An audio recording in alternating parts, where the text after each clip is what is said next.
প্রাকৃতিক দুর্যোগ যেটাকে বলি, যেমন ভূমিকম্প। জি। ঢাকা সিটি সহ সিলেট, চট্টগ্রাম বেশ ভূমিকম্পের ঝুঁকি প্রবল আর কি, প্রচণ্ড ঝুঁকি রয়েছে ভূমিকম্পে।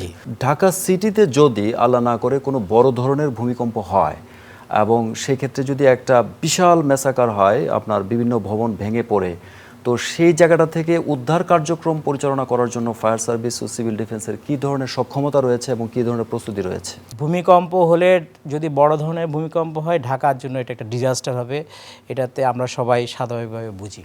তবে ফায়ার সার্ভিস এবং সিভিল ডিফেন্সের পক্ষ থেকে আমরা আমাদের প্রস্তুতি সবসময় নেই। জাস্ট আপনার মাধ্যমে সবার অবগতির জন্য, আমরা খুব সম্প্রতি আমাদের যে ফায়ার সার্ভিসের যে সমস্ত ভূমিকম্প উদ্ধার সামগ্রী রয়েছে, সেগুলি আমরা ঢাকা শহরের 41টা জায়গায় আমরা ডিস্ট্রিবিউট করে দিয়েছি, যাতে ভূমিকম্প যদি হয়, কোনো একটা স্থান যদি লকড হয়ে যায়, ওই স্থানের ফায়ার স্টেশন যদি কাজ করতে না পারে, অন্য জায়গার সরঞ্জামাদি নিয়ে আমাদের জনবল যেন এসে কাজ করতে পারে।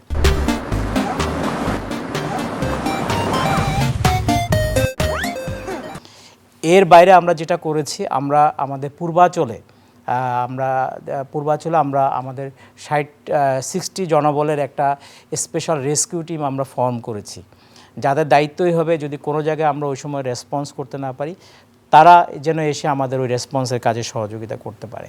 এছাড়া আমরা বিভাগীয় পর্যায়ে 20 জনে করে আমরা একটা স্পেশাল টিম অলরেডি ফর্ম করেছি, এক্সক্লুসিভলি ফর ভূমিকম্প। যদি কোনো কারণে কোথাও ভূমিকম্প হয়, স্টেশনগুলি কোনো কারণে লকডাউন হয়ে যায়, কাজ করতে না পারে, দে উইল গো এবং তারা সেখানে অ্যাসিস্ট করবে।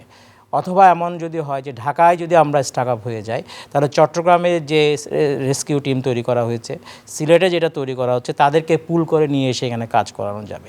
তবে এখানে একটা তবে আছে, যদি পুরো ঢাকায় বড় ধরনের ভূমিকম্প হয়, ফায়ার সার্ভিসে একলার পক্ষে আসলে এটা কাভার দেওয়া সম্ভব না। এটা একটা সামগ্রিক প্রচেষ্টা।